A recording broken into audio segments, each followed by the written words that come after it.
folks. Hello, everyone. Good morning, colleagues. Good morning, good afternoon, good evening, that is, of course. So we are here on Tuesday, the 26th of October. I'm going to be kicking things off. As you all are aware from the schedule, today we have a single guest speaker. So it'll be a little bit more of a relaxing schedule. We'll have a little bit more some reflection time here. It nevertheless does, of course, we are welcoming that guest speaker in the 10:30 to 11:30 slot. So we will have some group reflection afterwards, which is fantastic. But nevertheless, have a little bit of time ahead of time. I'll open the floor as I always do, see if anyone has any storytelling that they'd like to do. They're being so called to do, because otherwise I have a little bit different of a reflection space for us today, but did want to open up the floor for any folks that were feeling particularly called to do some storytelling with us this morning.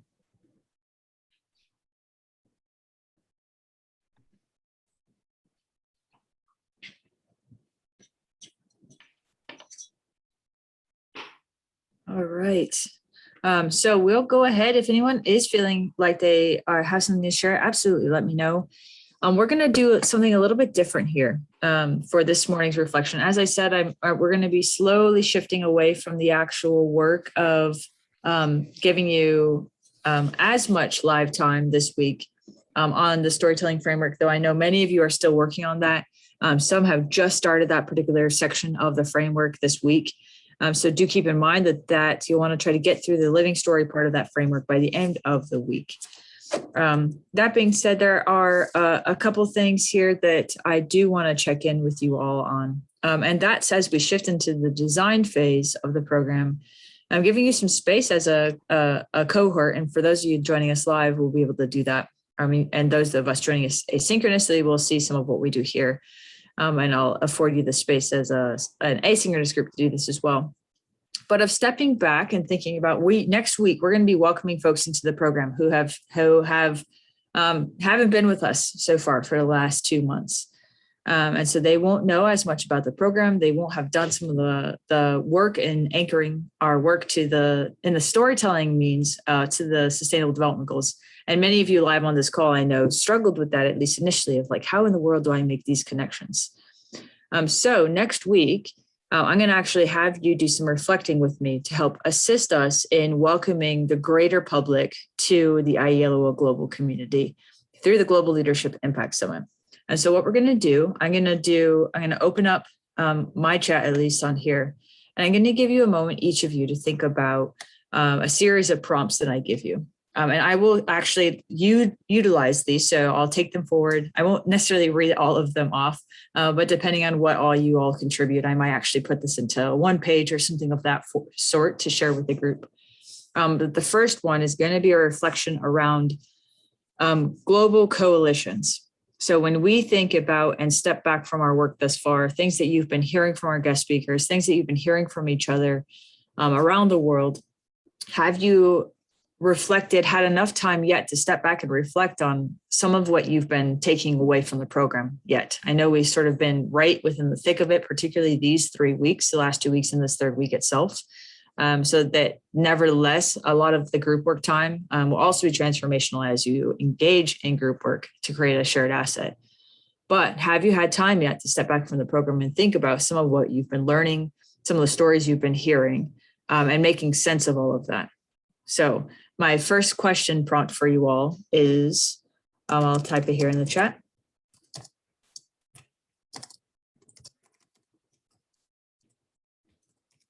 It's, when you consider the need for global coalition building, what is one thing you think our field should prioritize? Okay, so that'll be the first prompt. And I'm going to ask you each to take a second to think about that, reflecting on everything you've learned from each other thus far and our guest speakers, to sit with that question and give an initial response. So when you consider the need for global coalition building, what is one thing you think our field should prioritize? Okay, this is intentionally general. So this could be, I don't want to even bias your responses by giving you some ideas about what this response would be. We have field online blended and digital learning. All right, so Richard already did here, access to internet. Yep. So it could be something as big and as significant at that as that. It could also be things like, I will give you one idea, but it could be things like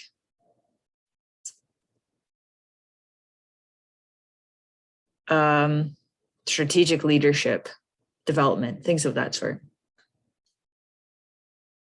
Equality, online blended learning, design, trained educators. So I'm going to give you all a second here just to think of a response to this. Thank you for that, Heidi.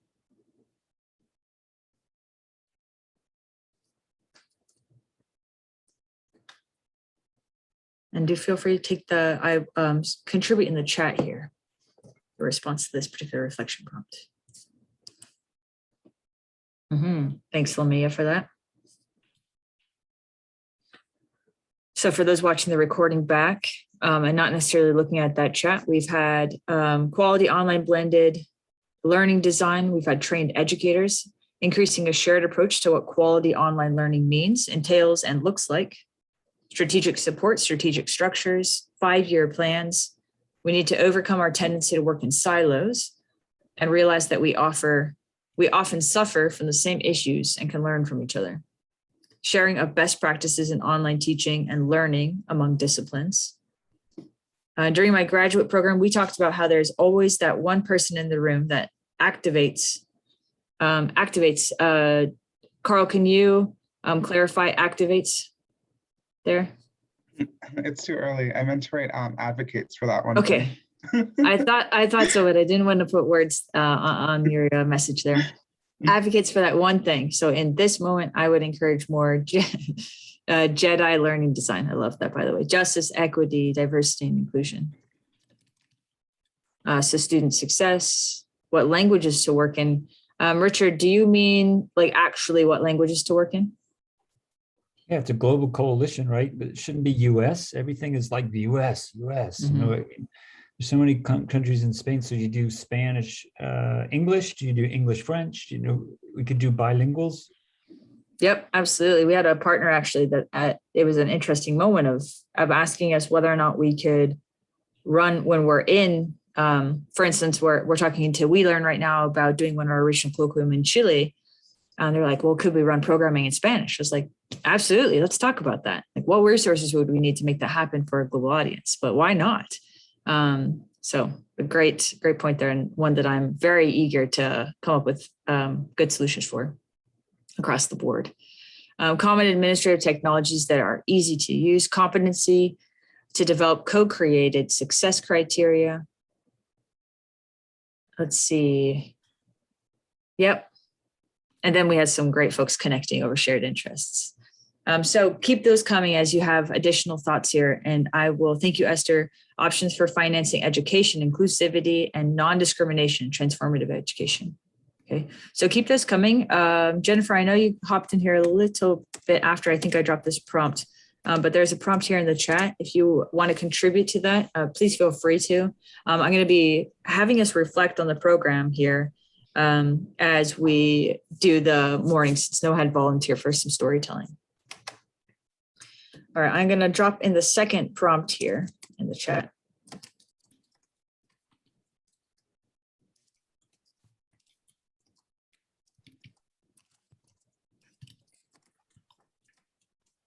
Okay, so this one might be the same answer, but for many of you, it might actually be a different answer. But this is asking you to reflect on your work together thus far. And it's one thing you've learned from your colleagues. So what's one thing you've learned from your colleagues? And that's the other folks in the program.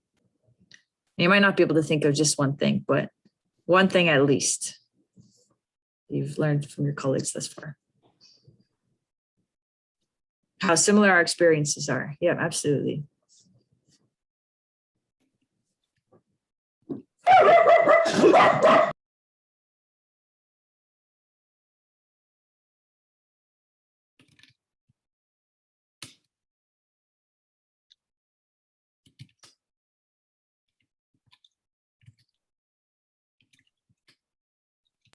I'm just gonna have to grab my dogs for a second, a moment.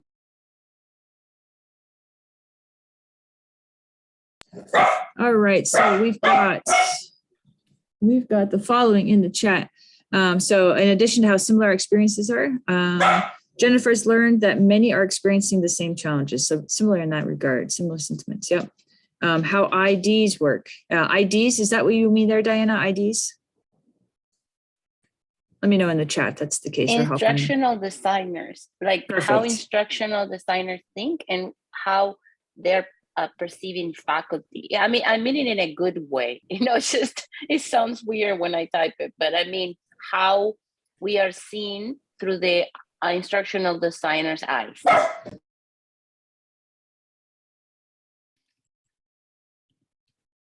Absolutely agree there. We have quite a few instructional designers in the cohort.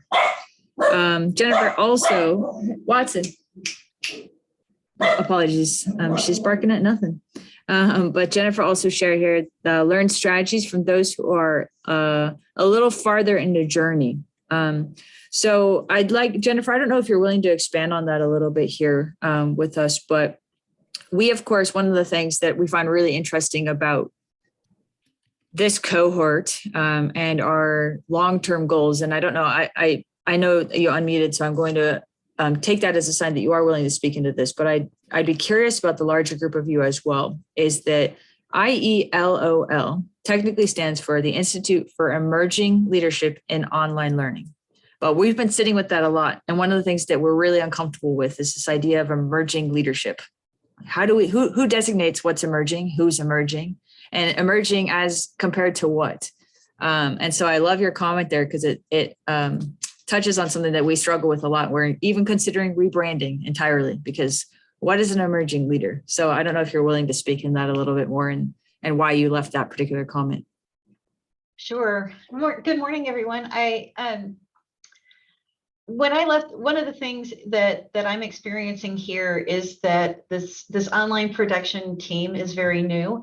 We've been shuffled lots of places in the last couple of years in other departments and things like that. So I've appreciated in some of the breakout rooms and in Canvas the chance to talk to people who have online learning areas that are a little bit more established and that are a little bit more stable, to hear about some of how their processes are, and the conversation, especially last week, on how to show that a robust online learning program really does fit in a strategic vision for the university and should be a huge part of one. Some of the tips last week for that were incredibly helpful. I love that. So journey could be interpreted in a number of ways, and is what I'm synthesizing from that is that it could be journey with respect to a given issue, a given challenge. It could be journey in other work, a whole number of things. So I appreciate that. All right, so we've got a number of things here in the chat. For those of you hopping into the call, we're doing a little bit of reflecting on the program in lieu of dedicated storytelling, since no one did volunteer for that this morning, which is absolutely fine. So we've got some other things here. Let me add shared how there's passion and motivation out there, but we are short on resources and support. Scott shared that I'm beginning to better understand how the SDG to our work ties to our work, likely, Scott there, but let me know if that's a good interpretation. All right, ties to our work through the conversation and questions of our group. Oh, how they connect, I got you there. Brainstorming about online education. Yeah, just getting in a space to brainstorm, I agree, is generative. We don't always dedicate the time for this kind of work. So I think having that space is always valuable. Our passion for learning and supporting people everywhere share a similar thread, but our passions are also specific and unique to us based on our location, experience, and vision. So yeah, absolutely. The SDGs put into a really specific focus as an example there. Summer shares, I learned about our shared experiences, both pre-pandemic and current. We have much more in common than previously known. Thus, we should collaborate more often to have bigger impact. Absolutely. And Dan here shares the various challenges experienced during the pandemic, how they were overcome by other institutions and other countries, and the things that we are exploring to fix problems. Absolutely. Yeah, we really are. Someone joked yesterday about one of our speakers about solving the world's problems.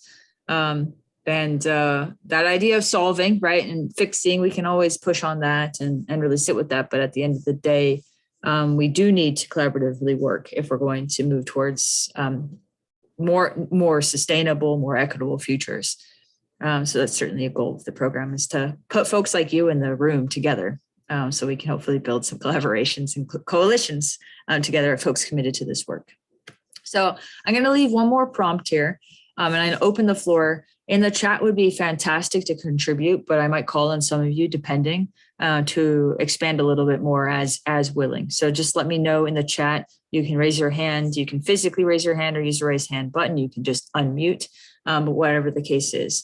This is a little bit more broad, so you can address all of them if you want. You could address some of them if you want. But if you could describe this program to other colleagues, and mind you, these could be students. These could be folks in industry, in industry outside of the education sector itself proper. These could be other leaders. These could be staff. These could be you name it. Anyone and everyone that you think could potentially benefit from this. So think about that and choose your audience as you desire. But if you could describe this program to other colleagues, how would you describe it? So what we do, why we do it, the significance of the program, and why someone might want to consider applying or collaborating with us. Okay, so I'd be very curious to see what you all are taking away in this sense. So this is very much me stepping back and giving you all a moment to sit with the program and give me an idea of what is significant to you. Right. So we, of course, have designed this in really specific ways for really specific intent, but that doesn't mean that you each are individually taking away something very different than that. So I'm going to give you a moment to reflect on that prompt. And again, I'll read it one more time. If you could describe this program to other colleagues, how would you describe it? What we do, why we do it, the significance of the program, why someone might want to consider applying or collaborating with us. So I'll give you a moment. And if after you all respond, if anyone's willing to expand more, I'd love to hear more about your contribution.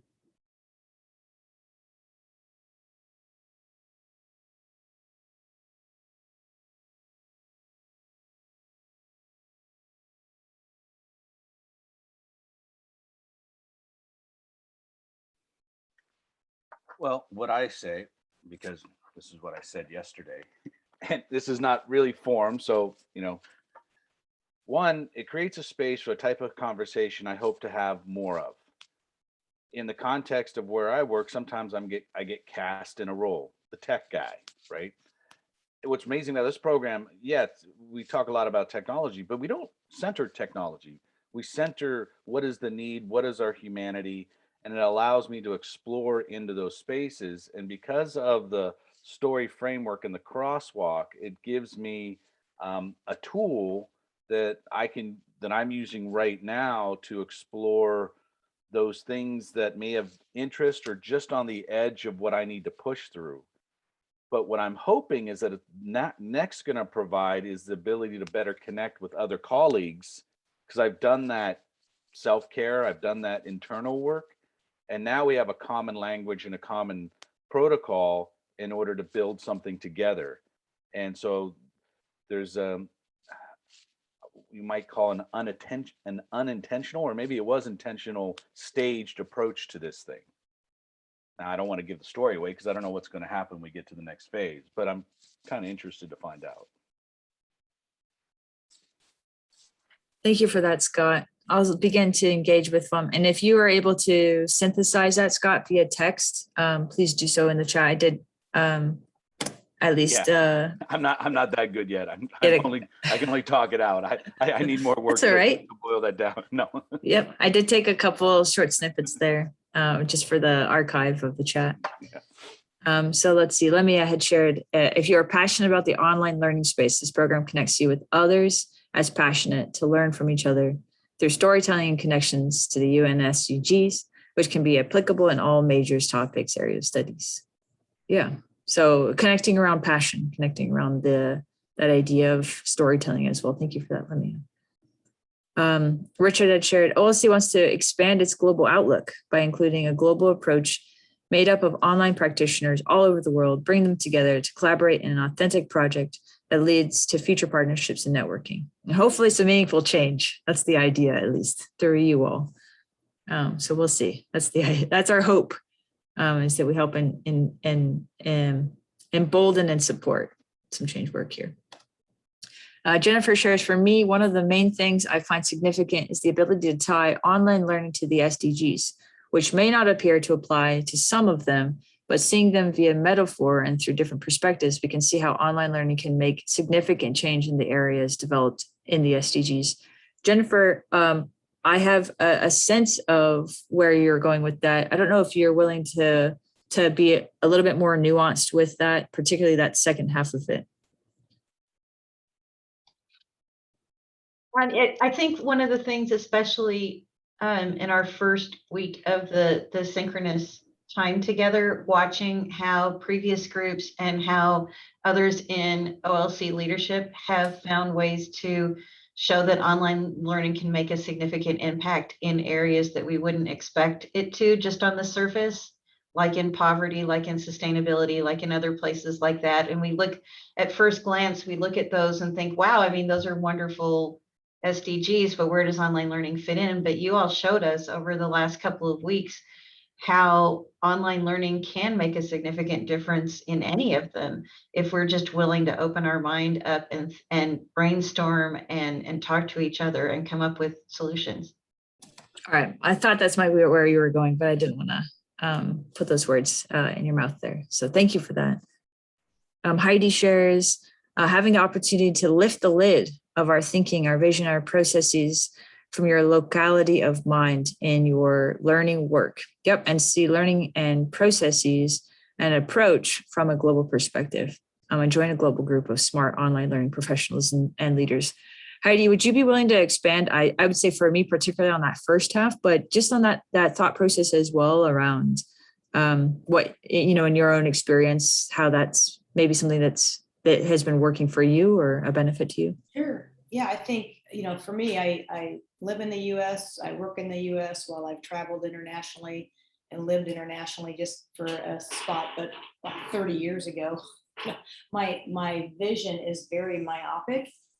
And so this has been really helpful. I mean, I have a very international team, which is awesome. And they bring that flavor, and I'm very aware of the differences exist, perspectives exist, experiences, education approach, but we're all focused on building something for a global audience. But let's be honest, I will be honest, primarily the US and Canada.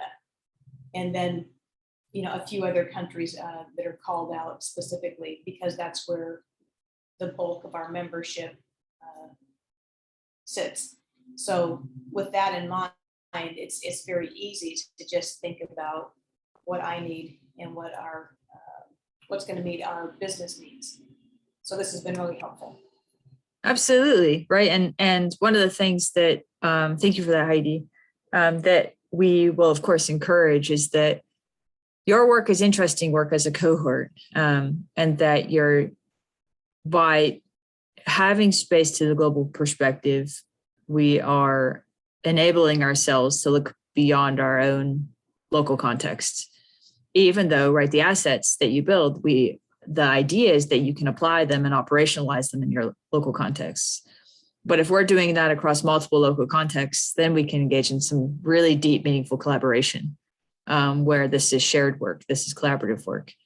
So yeah, Heidi, I like when you're like, to be honest, it's like, well, do it. Yeah, absolutely. Apply these assets in your local context, help promote local change, but recognize that if we're each committing to that, then we're supporting change around the world. That came out in my little storytelling framework of like, oh, so what? Like what's the benefit of looking at this issue from a global perspective and the players that would be a part of that. So I'm looking forward to that. Absolutely. And I do think this next phase will be really telling, I think, for many of you who have been sort of sitting with, what do we do with this? One of my favorite stories, and for those of you who engaged with this, in the very first phase, it was the second assignment of the second module of the foundations phase. But it was about the asset that had been created by the group last year. And it's one of my favorite stories from the first cohort because this asset was created And one of the cohort members found themselves, who is situated in an institution in India, found themselves in a moment to offer up, like, hey, we're having these institutional conversations. I have an asset. Brought that asset into her institutional context. And all of a sudden they started implementing the plan that this asset had been talking about. So it was like immediately, not even 6 months after the program. And then she got launched into all these leadership spaces that she had never been invited to before. I will say, though, I had reached out to her. I haven't heard back yet. So I really am hoping that she is all right and safe and alive. But one of the most interesting things about her journey as a leader is that the cohort fundamentally transformed her. Her space had never been talking about things like accessibility, for instance, diversity, equity, inclusion in the same way that many institutions that you all have, or at least many leaders that you all here have been talking about it. So she raised those concerns with her institution. Got in an unfortunate situation where the leaders were not as welcoming to those conversations as she had hoped. And she ended up leaving that institution, but then found a whole new space that was committed to that work. And it was the conversations that she had been having, the change work that she had been hoping to promote at her institution, through the support of the network she had developed through IELOL Global, that got her that additional position. So super cool in that sense of she was far happier and genuinely leading leadership work, was in charge of the entirety of the accessibility at her new institution. So quite meaningful and significant there. Scott, I see your hand raised. I'll open the floor. Yeah, I just wanted to add a little nuance. It's also been, I think, tremendously helpful to hear from the variety of voices and actors and practitioners that you brought in as the guest speakers, as well as giving the opportunity for our team to, our colleagues to present their stories. This put this under the category of criticize and energize. So this is just that iron sharpens iron feedback, and it's meant to be generative. And that's because I've bought into and I've really loved the analogical or the metaphorical connections between the strategic development goals and the work that people posit. And I think they did it really well. Where I got a little frustrated yesterday, and this is just me because I'm really connected to this goal number 8 around employment, is that the TEAC folks had and I want more data. I want data. And they had one slide that actually had data, but they blew right through that. Now, I knew their approach was to get us talking, to get us working together. I wanted to hear a little bit more from them in depth in terms of the data, the functions of the work. What does employment look? I wanted to get under the hood a little bit more from that particular one. So I just put that out there, and you can take that with grains of salt. Yeah, absolutely. And I encourage you to reach out to them. They're great colleagues of ours. And as you know, we're going to be working with them on our first regional colloquium. So highly recommend, if you want more data, Scott, reach out to them. They'd be happy to bring them to you. All right, I'm going to continue with this just to read a few more of the contributions that have been left here. And as a reminder for those folks that have been in the room from the beginning, but also a heads up for those who had joined a little bit later, because we have the Global Leadership Impact Summit here coming up, some of your words will inspire some of the welcoming content that we actually provide to that more public community. And so as we describe the work that we're doing, as we describe the intention, we want that to not just be from us, but of course from you all in terms of welcoming the broader public into that space with us to do some change work and some action planning with us. So this will be helpful, not just for sake of reflecting, but also for preparing for that event and utilizing some of your own words to help welcome that community.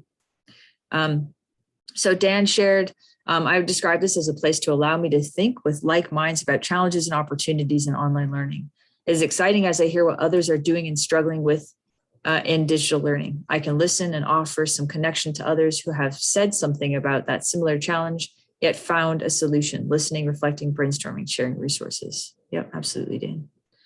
Esther provides here, this learning is crucial for anyone involved with online learning, online leadership, et cetera, as this creates a pool of people from different locations sharing their challenges in global learning and overcoming through brainstorming solutions.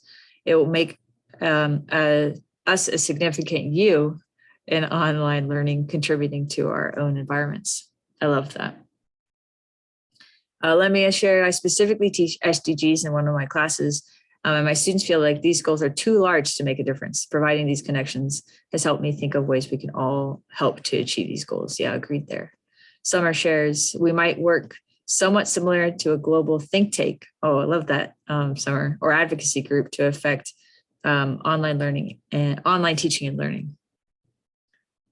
And then Maria, and maybe we'll get some significant funding, and then you all can be paid for this work too, long term. Okay, that'd be it. That'd be amazing. I'll manifest that into the world right now. This opportunity to connect with like-minded individuals around the globe and together position ourselves in terms of online learning, SDGs, and leadership to recognize institutional opportunities for digital education. Yep, absolutely. I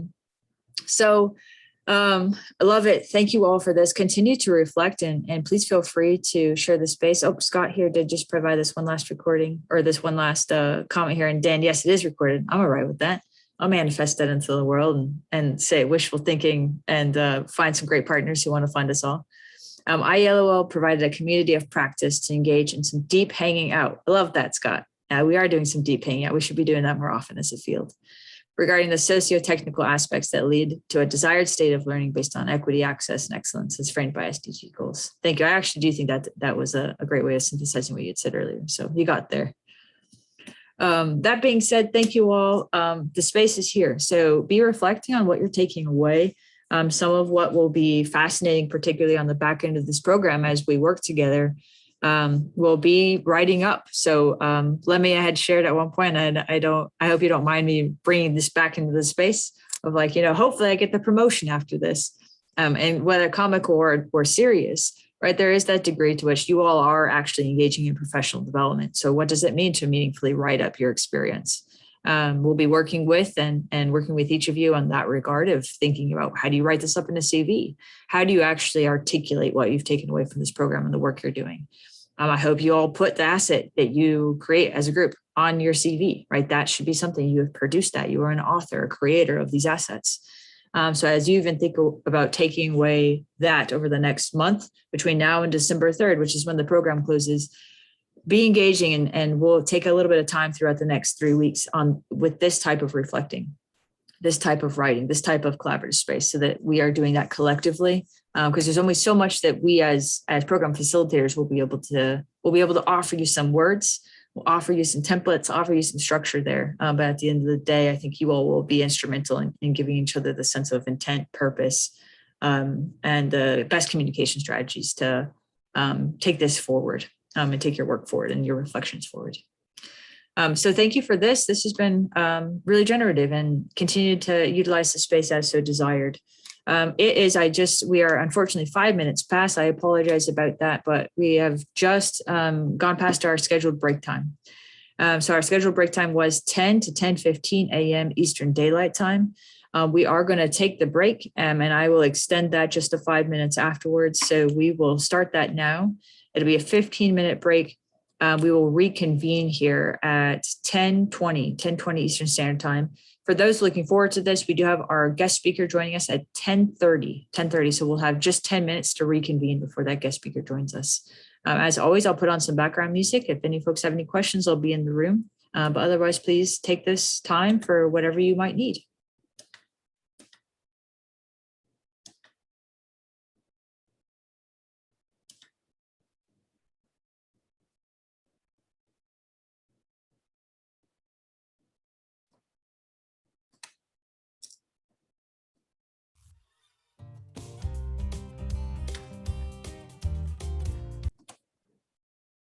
All right, everyone, welcome back, colleagues. So we're going to do some announcements, see if anyone has any questions as we shift. So as a few reminders, so I will be placing you all into groups over the next few days here. So we'll be announcing those groups by Friday's time. We'll give you a little bit of space for those who are able to join us synchronously to go into breakout rooms with their groups. And nevertheless, make sure you have contact information and the like for the rest of your group members. Things to keep in mind, of course, and there'll be some resources in this regard in the Canvas course itself, but group work can be challenging. So we're going to ask you all to think and reflect on the collective needs of your group. So one of our goals is, in addition to shared interests, is to ensure that we're to the best of our ability, having a global perspectives within each group. So if you are paired with folks that are in the same country as you, within the same state as you, we're doing you a disservice in the sense of giving you that global perspective. So that'll be one of our primary goals, is affording you that global perspective within your groups themselves. But as you all know, not everyone can join synchronously at the same time. So we're going to really ask you to think about and lean into asynchronous types of group work, forwarding some of that space. Nevertheless, finding times that would work for many, if not all of you, leaning into session recordings, and you name it.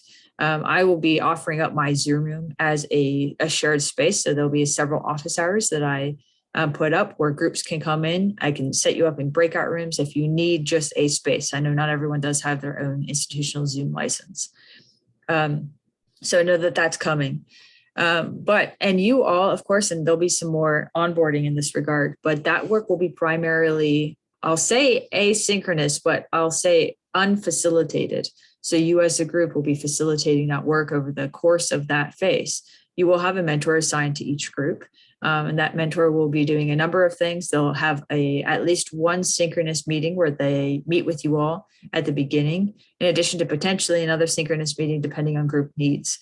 But you as a group might actually thoroughly love and be able to engage in asynchronous content, meaning feedback, be able to produce things, but it will be a sprint. So we've been sitting with very high level goals, right? As you all know, I can't say this enough, but like changing the world goals. That's what those SDGs really are asking us to think about. So the next phase will be difficult for some of you, but will be really exciting at the same time, because we're asking you to think about, of all of those things as a group, we're going to identify a challenge to collectively work around. And then from that challenge, identify an asset at least. And I'll say at least, because some of you might be like, oh, I'm going to develop an asset of assets. If your group can do it, then I'm going to say, yeah, go for it. So it is going to be entirely dependent on capacity. Your mentor is going to be helping you think about scope. You will be doing some, I'd say, classic project management in that regard, of looking at project scope, looking at timeline, thinking about capacity, identifying some roles. And we'll be offering up some resources in that regard as well, and through things like project charters. And introducing some of you to that language if you know it. I know others are very familiar with project charters and that kind of work. But you only have a month between the time that program, that particular phase starts, and when we share those with a public audience. So as we shift in that phase, does anyone have any questions? I know Dr. Deepwell is currently on the call. I do want to afford a little bit of space for screen sharing, any technical support needs as is necessary. But any questions? I know that there will be more, of course, content coming, more details in that regard about this next phase. But it will be primarily on your own with your groups. So while these last 3 weeks have been heavy on the synchronous, the next 3 weeks will be heavy on the synchronous if your group chooses to meet in that way. So I want to make that really clear. If your group chooses to meet in that way, you could be meeting as frequently as every week if you'd like, twice a week if you like. And we'll make sure to have the technical support via Zoom to make that possible. And you all could choose to meet synchronously once and work entirely asynchronously. That could be something that you all do. So really, it's that first week we'll be meeting a lot with your group to determine how you want to meet, be sprinting through establishing which ideas that you really want to focus on. But you will not have a lot of time, and that's intentional. We know if we gave you a year to do this, you would take the year. So we're giving you a month. And that's designed intentionally that way, so that we don't get too big in scope.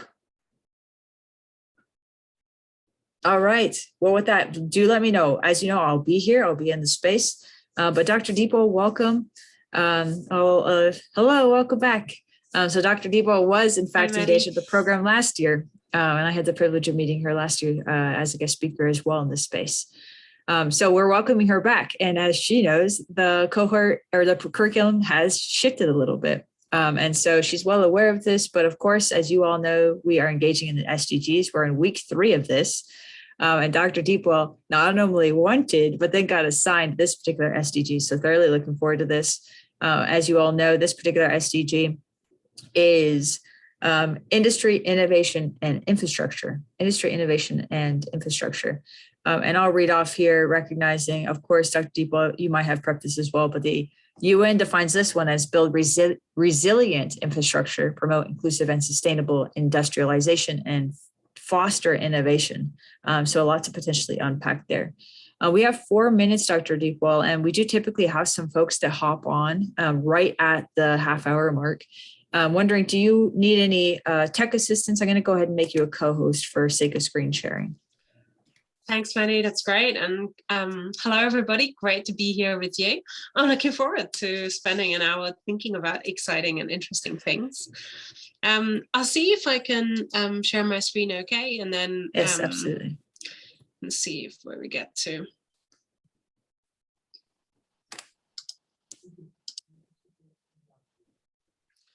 Cool. So hopefully, can you guys see that okay? Yep, this looks great on my side at least. Okay, awesome. Yeah, I should be all set up. Maddie, just to let you know, last week I gave a talk and I had some technical gremlins and I needed to give my laptop a hard restart. That's kind of freaked me out a little bit. So just to show like digital leadership in very practical terms, I've got a backup laptop right next to me. So just in case my laptop suddenly decided to be allergic to Zoom, if I'm suddenly away, then I'll be back within like a minute or two. So I've got like a backup plan, but just so you know. That sounds excellent. And, you know, Jennifer Mathis also had some gremlins and in fact called them gremlins. So I love that. So I will say, yeah, sometimes you just can't help it.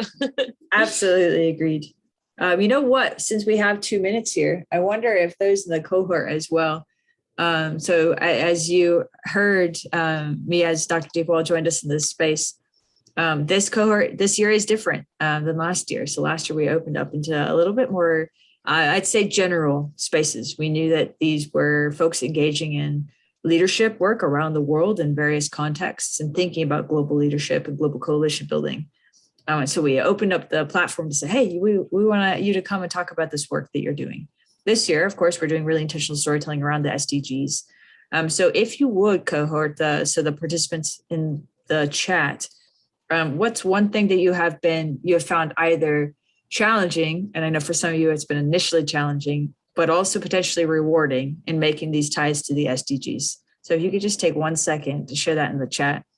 I will say Dr. Deepwell has been transformative across the board. Even my first week, there was a moment, and I think I shared this with the cohort, but if not, I'm sharing it with you all now. But you design something and you're like, I think it's going to work. It's going to be great. We have the vision, but then it's like, this is way better than we thought it was going to be. And it's sort of that overwhelming sense of not just our own connections to the work and the guest speakers' connections to the work, but the cohort in general has been taking it far beyond. So that you all have been amazing. So if you could leave one sentiment in the chat about connecting to the SDGs, let's kick this session off with that as a point of reflection. Thanks, Manny. That's an amazing introduction. And yeah, we'll just give it a couple of minutes in case there are some reflections that come in.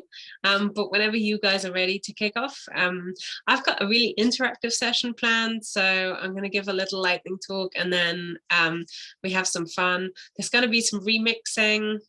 I hope some of you have come across top trump cards. If not, that's going to be a little bit of British fun that you're going to find out about. So yeah, hopefully we're going to have a lot of fun together. All right, I love that. And Dr. Deepwell, you are ready to take the floor. So we're at that 10:30 Eastern time mark. Okay, fantastic. Well, good morning, good afternoon, good evening from wherever you are. I'm thrilled to be here. I'm Maren Deepwell, and I'm the Chief Executive of the Association for Learning Technology here in the UK. The association is the leading professional body for online digital learning in the UK, and we represent about 3,500 members. I have a background in anthropology, which is where my sort of initial interest in leadership and digital transformation comes from. And one of the things that I'm specifically passionate about is focusing on professional recognition for those of us who work and practice and lead in learning technology and educational technology. And over the last year, I've been working on a project to develop an sustainable and ethical framework for professional practice. And that's one of the things I'm going to talk to you about today, and that I'm excited about. Now, I was glad that I came a few minutes early because it was fascinating to see Maddie talk about the asynchronous and synchronous elements of this program and how you all work together. And for me, my day-to-day existence as a CEO used to be so much travel. And probably spend 3 days out of 5 usually traveling. And now I haven't been on public transport, a bus or a train or a plane for nearly 2 years. And I'm sure many of you have been impacted as well so much over the past 2 years. So as I don't know you and I don't know much about you, I thought it would be fantastic if you could just share in the chat where you're joining us from and how you got there today. Did you walk? Are you in your own house? Are you on campus? Are you in your kitchen? Are you on a park bench? Where are you joining me from and how did you get there? So that is your first bit of playing along. You are super welcome to interrupt me as well at any point if you have any questions, but mostly do post in the chat, and then in our activity we'll go and get really collaborative. Okay, cool. One person is joining from Oregon at home, waking up kids for school. That sounds familiar. You drove to campus. Wow. Lamia, that's exciting, in a car. Home offices, joining from the kitchen. That's good. You're near the fridge and the kettle. So I failed to make a cup of tea here for my session. So I wish I was in my kitchen. Campus, drove in a truck. Oh, fantastic. In Texas. Excellent. Oh, exciting. Football in Texas. I'm a big American football fan, so I'm always excited when I meet people who are kind of near big stadiums. Okay, cool. So please do play along. We're going to have a whole lot of things to talk about as we get to know all about the SDG that I've chosen, which I'm going to jump into. But just so you understand a little bit about my perspective and the community I represent, we basically support a collaborative community of individuals and organizations, primarily from universities, but also from across other education, lifelong learning, so schools and K-12, and then upwards to adult learning as well. And our membership is open to anyone who has a professional interest in digital technology for learning, teaching, and assessment. Now, the SDG I want to talk today about is, as Mary said, industry, innovation, and infrastructure, and with a specific focus on building resilient infrastructure, promoting inclusive and sustainable industrialization, and foster innovation. That is the key thing I was thinking about when I was preparing the session. And I thought, as a leader, as an emerging leader, what does that really mean to me in practice? And what does it mean to me to make that real?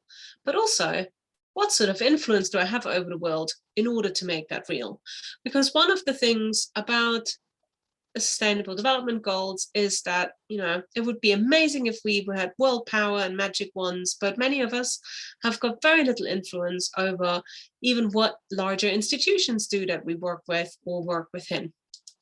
So I think we really need to think about how can we move from a really large, overarching global goal and think about our problem in a way that gives us a chance to make a difference and to really engage with that problem within our sphere of influence. Now, I don't know what all of you do day to day, but the fact that you're on here on this cohort means that you are keen to make some change happen. And that is exactly how I feel. I love about my job, which I've been in for nearly 10 years now, that I can make a difference. And while I can't change the world from one day to the next, I do make a difference in what I do. So thinking about how we can go from global scale to our sphere of influence really helps us define our problem. And what I want to focus on and what I want to get down to is how we can increase the ability of institutions to innovate, collaborate, and improve practice for learners at scale and in an ethical way. And throughout this presentation, I'm going to be using quite a lot of visual thinkery made by Brian Mathers, who we work with closely, and try and illustrate in a little bit more playful way some of the ideas that I want us to think about. And the key word here that I've highlighted is really ethical, because that is one of the key issues that we've come across in online and digital education, digital transformation, but in an ethical way, particularly when it comes to supporting students and supporting faculty. Now, that is a big question. And one of the things that I want us to explore throughout our activity later is, how do we lead in this kind of context, even if we don't have any answers, or if we don't have all the answers? I often find myself in conversations about technology that, from a technical point of view, I don't fully understand. I have no real technical skills to interrogate in a meaningful way a lot of complex machine learning, artificial intelligence, a lot of technologies that are more and more prevalent in education. But I'm still an effective leader, even in areas where maybe I don't have all the answers. And one of the things I want us to explore is leading by asking the right questions. But how do you know what are the right questions? And that is very much the starting point for developing our framework for ethical learning technology. And that is really what my members that I work for and whom I serve came to me with. They're like, hi, I'm a director of IT. I'm in charge of procuring a new VLE. I'm thinking about the tools my staff are going to use in the next term. And I don't know, what should I ask the people that I'm procuring this from? They're promising me, everything and anything as long as I sign the contract, but how can I really make the right decision? How do I know what to interrogate them about? What are the questions I should be looking out for? And when I talk about technology and digital transformation to my students and my staff, where can I start? So I wanted to share with you the work that we did to develop the ethical framework, and then I want to share that with you to use that as a jumping off point for our activity.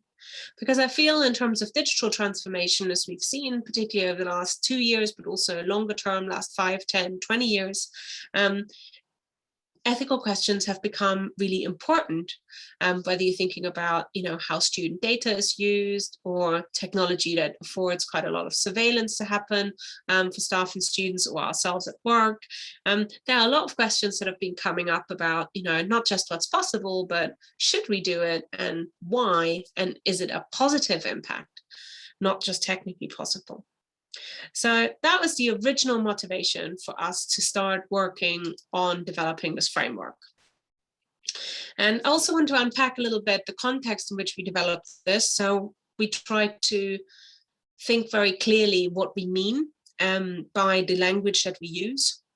So we define learning technology as a broad range of communication, information, and related technologies that are used to support learning, teaching, and assessment.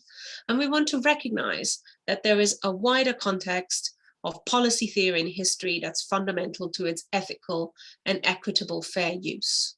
And I think it's really important, because I often talk to people in senior positions and leadership positions. For example, last week I did a workshop with a group of senior leaders in charge of digital.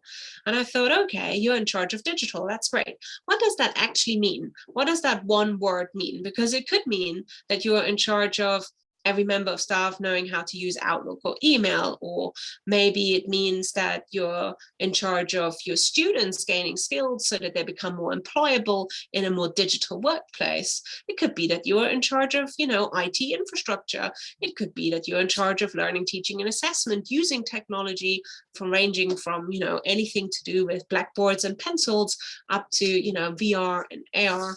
And I just couldn't figure it out. What does digital really mean in your different contexts? And when we asked, what does digital mean to you? We did get a whole rainbow of questions, which is why when we talk about digital transformation and the pitfalls of that, I think it's really important to think about the language that we use, particularly as we're all from different perspectives, different places. So I hope that what I'm telling you chimes with you a little bit. And we also have an existing accreditation framework which accredits good professional practice. And we've been operating that for over 10 years. So we looked at those principles as well to give us a starting point. Now, I'm sorry about all the text on the slides. It is going to get a little bit more visual in a minute, but I did want to include a lot of important information about how the framework was developed, which was by a working group with over 100 individuals represented, including students and representation from industry, chaired by 3 of our trustees of our charity. And the work took close to a year in total, with a large open consultation happening over a month last year and helping us fine-tune the principles and the framework itself. I think it was a really interesting collaboration, but it also highlighted how many different perspectives we need to think about when we think about an ethical framework for learning technology. So this is the framework itself. As you can see, it has 4 different categories, and I'm going to paste into the chat a link in a minute so you can have a bit more of a look. I'm not sure how well that comes across on your screen, but the 4 different elements are an awareness, professionalism, values, and then care and community. And in a moment, I'm going to get back to those and explore those a little bit more with you. But just to finish up on my sort of lightning tool part of the presentation, we are now looking for a lot of ways to develop the framework, and there are lots of ways to keep informed and contribute. The framework is openly licensed and all of the resources are openly available to you. So if this is something that you're interested in, then please do have a look and see if it can be useful to you. Hopefully you can. And if anybody wants to contribute any case studies or thoughts, that would be really helpful. So thanks, Michael. That's fantastic. You got there before I did. I really appreciate the thinking along. So I want us to, I'm going to stop talking now because I've talked for over 10 minutes and this was definitely the maximum amount of time allotted here. So I want to move on to our activity. And the activity is going to have 3 different parts. And you can take part in whatever format that you wish, but we're all going to do some reflecting, some remixing, and then sharing our perspectives.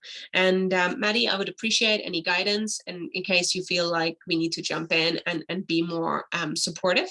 But these are the 3 things that we're going to do. So first of all, I'm going to put a slide up in a minute with all the different categories. And what we want you to do is choose at least one of these that relates to your practice and your leadership. And within your chosen category, I hope that you can reflect on at least one of the statements in the context of the SDG that we're thinking about today. So we're going to have this slide up for a little bit of time.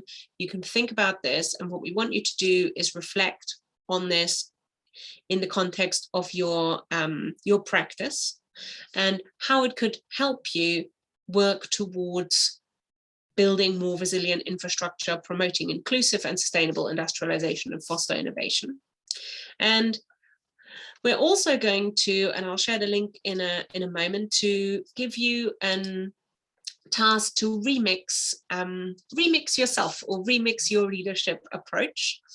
And this is an open tool that you can have a little bit of a play with. Here's the link to that. And if you have time and if you feel like it, then I'd love for you to do 2 versions of the card. So one which is maybe you currently, and feel free to be really creative. You can take pictures of pumpkins to represent yourself, your cat, your dog. It doesn't have to be a picture of you. It could be something quite abstract. And maybe a future version, maybe where you want to be by the end of this program. And we're going to have a little bit of a look at the gallery that we can create with these and share them with each other. And then at the end, what I'd love to do is give you an opportunity to share that with each other and with the group. As I say, we can go and have a look at the gallery and we'll see all the cards that you produce on the screen.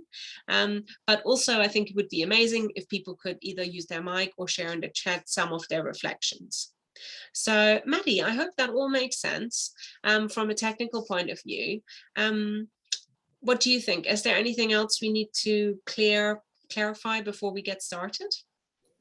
It made sense to me, but let's open it up to the cohort. Any questions? Was any of that confusing by any means about what we're about to do right now? Let us know in the chat or hop on mic. So yeah, just to say, just to recap, for the first 15 minutes, so between now and the full hour, we're hoping that you can review the categories on the next slide that I'll bring up and reflect on that and the statement in relation to the SDG that we're focusing on today. And one of the things that you could start with, if you are maybe a little bit unsure what to do, is to try and think how you could give examples of how you're working on some of these statements. So for example, how do you think critically about your practice and consider the wider environments you can influence? Try and think of it as a question. Or maybe if it's something that you don't yet do or not and don't do enough of, maybe think, how could I do this? What could be the practical steps you could take? What would you ideally like to see? What difference it would make? So use this moment, next 15 minutes to do a little bit of reflection, and then I'll check back in with you guys. I'll be in the chat anyway, and we'll do the remixing as well. Miriam, would you like to remain in the large room or have breakout rooms for these 15 minutes? I think from my point of view, it's absolutely fine if we stay in the large room, but if anybody would prefer to kind of go and maybe, actually, Maddie, maybe it would be great if we could set up one quiet room and one talk room so that if anybody wants to go and have like quiet time to work and not be part of any conversations, they can do that. Excellent. I can see some people are starting to remix. Yeah, absolutely. Jump in, have a go and see how you get on. I'll paste some more instructions about what to do into the chat as well. And thank you so much for setting up the room. All right. And so there is that quiet room in case you'd like to have that space. That's great. Yeah, I'll stay in this room just in case anybody has any questions.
Okay, everybody, you've got just over 5 minutes to get onto your reflection.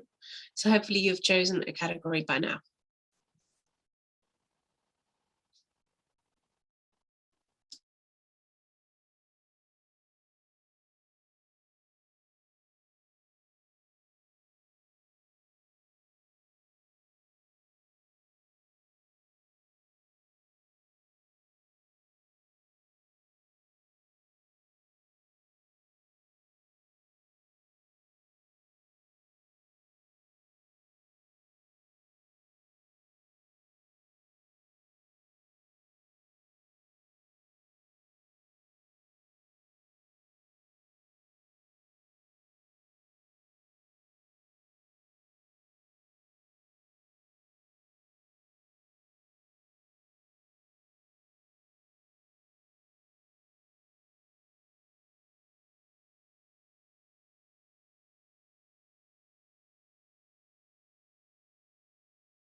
Good work, everybody. We've got 2 more minutes and then I'll be back with you and we'll go on to do the remixer.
Okay, great.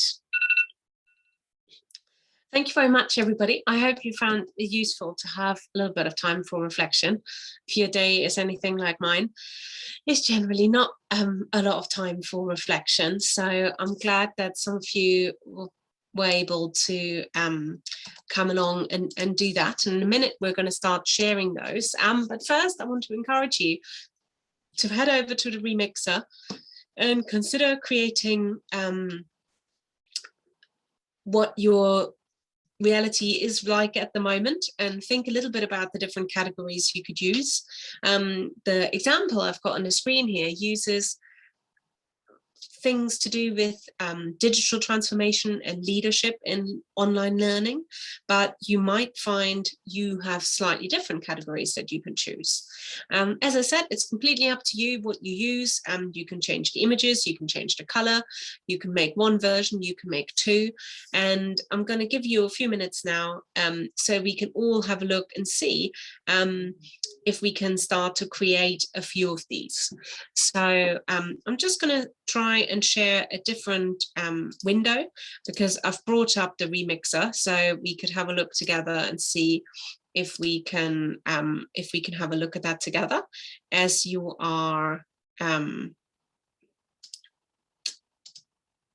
starting to work on this. So I'm just going to have a look and see. Here we go.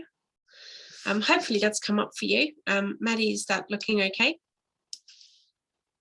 Yeah, okay, brilliant. I can see you nod. Perfect. Okay, so yeah, have a look. So I'm going to just have a look and see if we can have a look at one that's made earlier. Fantastic. So I think there's a few people who started making some. Hopefully you can see those. I'll just post a link to this into the chat as well, and then you can have a look and see yourself what's been happening and who's remixing. So yeah, have a go. We've got a few minutes. Maddie, you feel free to play along. You could have a lead facilitator top trump card. I'm going to see if I can spot a few more. I'm certainly going to see if I can make one too. Thanks, Maddie. That's great.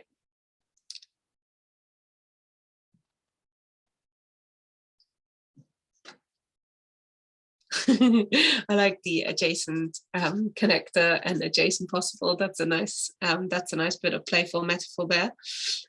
Well done.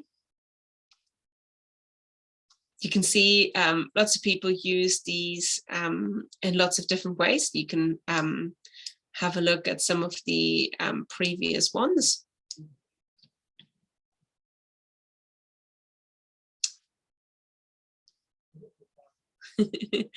I like, there's another one up there. Okay. Right, let's have a look and see if a few more have arrived. Yeah, hopefully some of you can play along and see if you can create some yourself. I'm going to just pause here for a couple more minutes to see who else might create one for us. And yeah, I definitely recommend you have a look, and there's lots of different remixers out there. So if you're looking for some open tools to explore with students or just for your own practice, they are all openly licensed and easy to share on social media. So have a look and think about how you might be able to use that in your own practice.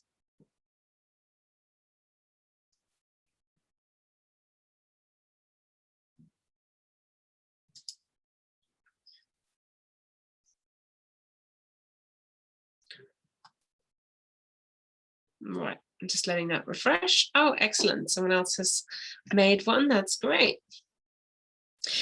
You don't have to sign in, Heidi. If you wish, you can also just download your image. So don't feel you need to specifically sign in or anything like that. You can just download your image and then you can share it with us in our session in just a moment. So I can see there's a few that are coming through. That's really fantastic. Thank you so much. Hopefully you enjoy that and it's a little bit of fun to get you to help reflect a little bit more.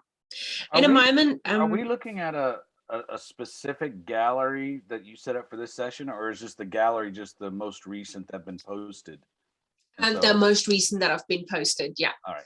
It's an open tool, so some of them are not from our cohort. Yeah. Oh, I love that Jennifer used a drawing that her daughter made. That's fantastic. Okay, so I'm just going to pause there and hopefully you can play along in your own time. Feel free to use this in the next part of the session where we're going to go hopefully around the room and share some reflections, because one of the things we really want to try and do is to see if we can bring this all together now and get your voices to help us take a little bit of an open approach to sharing where we are with things. So I'm just going to go back to the exercise so we have that in front of us, and hopefully if you don't mind, we'll just go around the room and see if there's people who'd like to share what they've been doing and thinking about. Either use your chat or use your mic, and maybe you can put your hand up if you're keen to go first. And Maddie, I'd be so grateful if you could keep an extra eye out for any hands that are up that I might not be seeing as I'm screen sharing different things as well. So yeah, if you don't want to use your mic, then please use the chat and maybe share your reflections there. But is there anybody brave enough to go first? It's always easy to go first because there's no act to follow as yet. So you'll definitely be on top of the leaderboard in terms of reflection if you can start us off.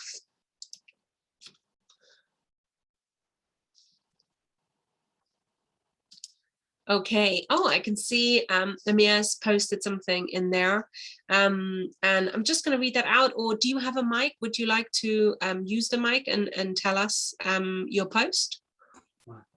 Sure. Sorry. Fantastic. Thank you. I had to make sure my husband also works from home, so I had to make sure he wasn't on a call. Of course.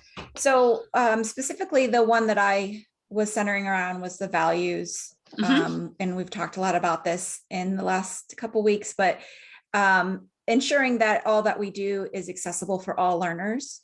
And I think it's made very difficult currently, the way things are, very time consuming, at least in the LMS that I use, which is Canvas.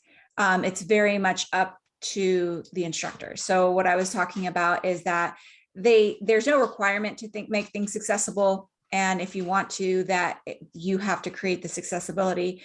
So oftentimes it's not done unless they're made to do it. And so I would say that the challenge would be to create more accessibility tools, or really to make it required prior to publishing certain pages and certain things to the students to ensure that the learning is accessible.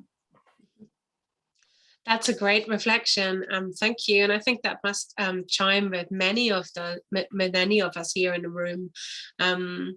Thank you. That's really helpful. And before you go, when you're thinking about where you are now and where you'd really like to be, maybe by the end of this course or just for next academic year, is there a particular characteristic that you're hoping to develop, or particular strength?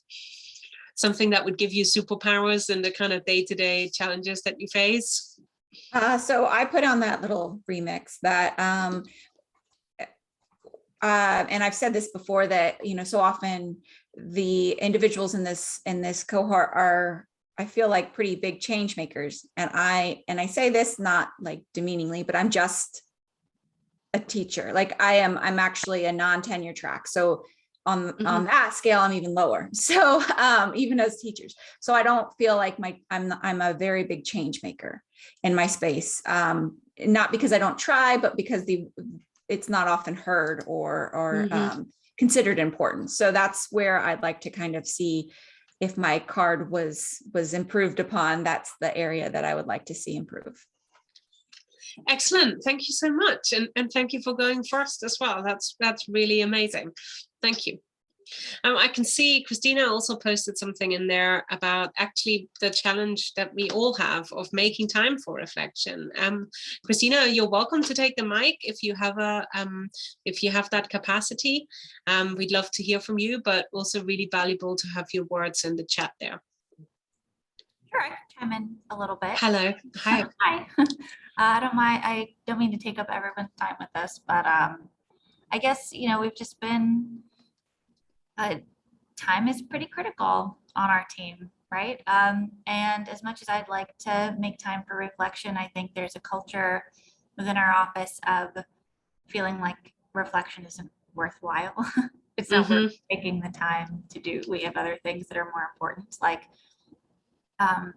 generally our performance evaluation process, despite pitching it as here's time to set goals, here's time to reflect. This is coaching.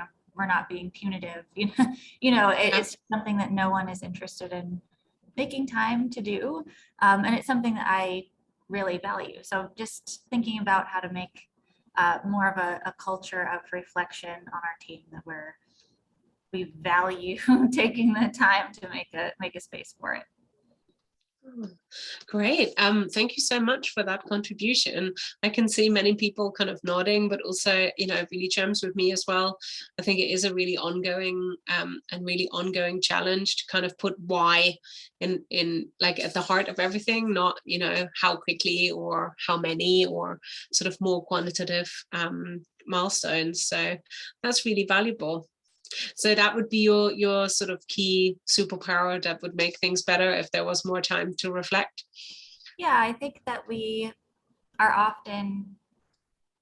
working towards goals together without thinking about why we're working on them. It's just, it's a task and we have to do it. And I wish we had time to reflect on, why are we taking these roles in approaching this project, or, even mid-project, where have we been? Where are we right now? What do we have remaining, instead of just, did we do our tasks? Let's move on. But when you're in emergency mode, you're kind of just dialed into get the thing done, move on. There's another thing on the list that needs doing. So not sure how to accomplish it really, but it'll be a focus for me. I'm interested to see what other people think, because I feel from my perspective, it's actually one of the key challenges to kind of go from these big, goals that we're talking about kind of on a global scale to kind of try and prioritize them in small ways on a day-to-day basis. And I think what you say is so true. We all feel, we've been in emergency mode for too long, but I think we've also, particularly like senior leaders, have gotten into a habit of kind of just thinking about the next thing rather than having that moment to consider and to reflect. So we don't often have a choice.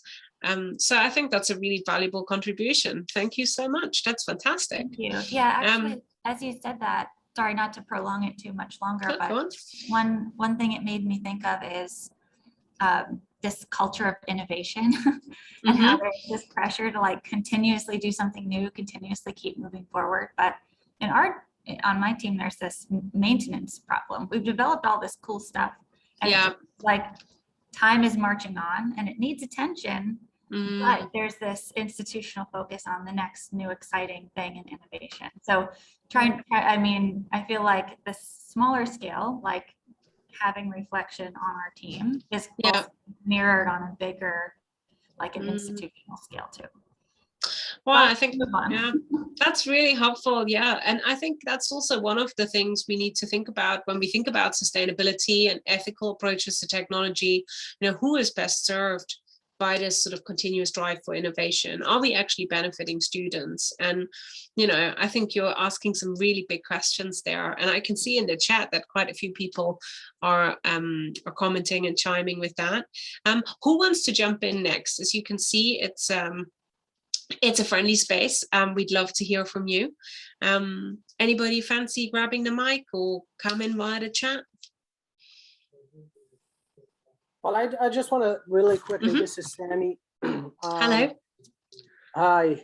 I wanted to say that we can't forget the reality, and at least in the US, that education is a business. And sometimes this cry out loud for innovation and the new thing is really like it's a sales marketing tactic. So one time we had this upgrade from a Moodle, I think it was 1.9 to 2.1, and there was no consultation with students who are the primary recipients or users of this platform or faculty, and that decision was made in the cloud to move to a new Moodle edition. If you're not familiar with Moodle, it's an LMS just like Canvas and Design to Learn and Blackboard. And believe it or not, the upgrade, in my view, was a downgrade. Everything was working just fine, right? And I'm like, why are we doing this? It's not broken, so why are we fixing it? Why are we going to something that really kind of took us back 3 years ago, right? And again, my point is that, you know, technology, I mean, the university system is a business, and it's just structured, at least in the US, as a system of making money and enrollment, this and that. And then there's this partnership with other entities and businesses. And sometimes those decisions are not conducive, you know, to success, especially for students. Oh, I think that's a great point, and a very important one, because we all work in industries, you know, where that is an absolute key driver. But I think also, as we've been reflecting together, you know, in terms of achieving more strategic gains beyond kind of immediate bottom line gains, can sometimes be a little bit deceptive. And I think that's where cohorts like this are so important, because I think there's actually generations of, you know, senior decision makers who haven't really got necessarily the digital strategic insights in order to make the best decisions. So that's why we need this generation of decision makers to come into kind of positions of greater responsibility in order to make those better decisions. Because you're absolutely right, it isn't always the way forward isn't always just to upgrade and to have the next new thing. And what does everybody else think? We have about 10 more minutes, so it'll be lovely to hear from a few more of you. I love hearing your reflections. So who's up next?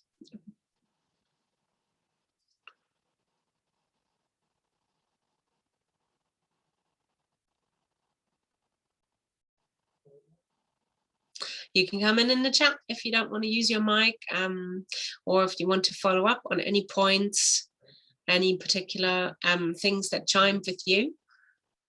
I think some of the issues we've just discussed are pretty big ones. So definitely on the sort of SDG scale.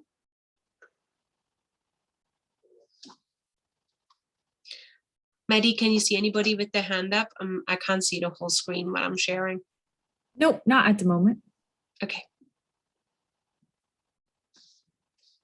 Well, while we wait, we have another 10 minutes, so I'd love to hear from a few more of you.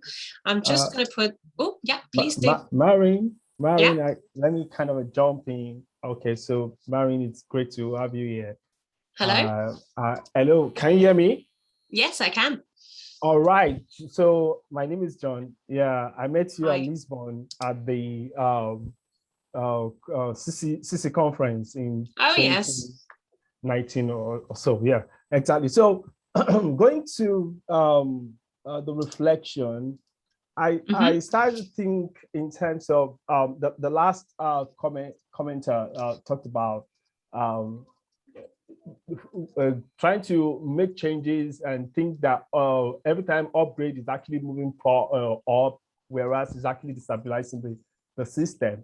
Now, I think the place of reflection and getting to stabilize the system for learning to take place is also very, very important. And I think it's an area of core evaluation for whatever practices that we're bringing in through technology. We all of us know about Moore's law, that the integrated circuit kind of like changes every 18 months and all that. And that's the modus operandi of technology. But the challenge with that is if we'll have to bring that hook, line, and sinker into education, and it's kind of like everything will continue to change like every session, and you kind of like not be able to balance this and see how the impact of what you've actually applied over a session and over some period of time, you don't have to get it down and learn so much about it before moving to the next best thing. So it's a kind of like we need to do I love the word critical reflection about practices, because now standing in between, I kind of like, yeah, we want to innovate, but at the same time, learning needs to take place, and learning needs to be continual, and there needs to be a proper balance and exchange before we move to another thing, or else we would make our learners to kind of like be think that, okay, everything is just disruptive and it's chaos, and you don't have to see things that it should be balanced in a way and then move on. So the critical reflection is, I think it's a major part of whatever, but reflection is a challenge. I was speaking with an event that I was part of some hours ago, and I talked about the fact that time that we give to reflection keeps getting lower, and that's a problem. That's a challenge for the learning process, because now it's in thinking and reflection that we'll be able to kind of like see the big picture, and how whatever we're doing will be able to impact not just us, but a wider net of perspective, in terms of even the SDGs and how it's supposed to go wider to a wider perspective. There are a lot, and this has caused a lot of imbalance in the learning systems across the world. Now you kind of like find those people that are really the innovative ones, and those ones that are, I come from Nigeria, so you kind of like see a gulf between those ones that are innovating and those ones that are not at all and don't even know what it means. So I think that's what I'm thinking about right now. Thank you. Oh, that's really thought-provoking, John. Thank you so much for sharing your perspective with us. And, I'm hearing really loudly from quite a few of you sort of the importance of critical reflection, of making time and valuing that in a leadership practice. And that's really, I think that's really interesting for me, because one of the real strengths I feel we have, and one of the roles that we can play within our institutions, is to provide that and to highlight that and to set that example. So I'm hoping someone else might come in with the mic, but I also hope that as we've got a couple more moments, that anyone who has already spoken or doesn't want to speak can maybe share a bit of final thought in the chat. If you do want to grab the mic and share with us your reflections from today, we would love to hear from you, but feel free to also share with us your parting thought for this activity. So just hearing John and Christina talk, I think we've heard a lot about not making enough time for reflection in our practice or similar activities. So if you had extra time, if we could grant you unlimited extra time as part of your role, what would you use it for? And Maddie, feel free to play along as well. I must say, my extra time would be not being in meetings. I think I spend so much time in online meetings. I would love to have extra time, like an extra day a week where I'm not have any meetings at all. That would be what would make me a much more effective leader in my role. So I'm going to post that in the chat, and I hope you can all join me and post something in the chat as well. This is Mr. Davis. And the Hi, point, Esther. hi. So one of the awareness, under the category of awareness, we have the point of be aware, reflective, and reflexivity. So reflection, whatever we have learned through our past experiences, we try to reflect, to provide a solution, or to counsel or to advise. But reflexivity, as I think we have to think about reinventing the wheel of digital learning, because the digital learning, it's 100% technology. And without technology, we cannot. And moreover, we are just taking the education as a global learning, internet, getting into the cross cultures. And so reflexivity, if I have to be elaborate about reflexivity, it's to recognize we are active in shaping our surroundings, and to be critical, to take circumstances and relationships, not merely by acting to them, but also review ethical ways, to understand cross cultures, and then provide solution based on that. So we need more knowledge about that. That's really interesting, particularly what you say about the sort of cross-cultural perspectives. I think that's a really important point, Esther. Thank you so much for jumping in. Anybody else still keen to jump in? We've got a couple more minutes, and I can see the chat is really busy, and you're all sharing what you'd love to do if you had extra time. I love Jennifer's extra time to think rather than just getting things done. Obviously, it's not just, but still, that's a big deal. Hi, Michael. Did you want to jump in there? Yeah, just quickly to say that when I looked at the list, I looked at the care and community, and it was the recognize responsibilities and influence beyond your institution. I think this was the one that really hit me, because, and I think part of the reason that I got involved in this program was I'm very comfortable taking a leadership role in my institution and doing many of these things, but kind of at the end of the day, I stop at the door of my institution, wherever I am, and that's it. And I haven't really thought about what you can do beyond that. And I think that coming up today, in our reflection and what we were doing, and this morning in my email, one of the kind of newsletters, professional learning that I go through, was the Arthur Barker quote: "Vision without action is merely a dream. Action without vision just passes time, and vision with action can change the world." And I think that hit me hard this morning, because I really was thinking that I have these ideas that I don't do anything on. And then at work every day, I am working.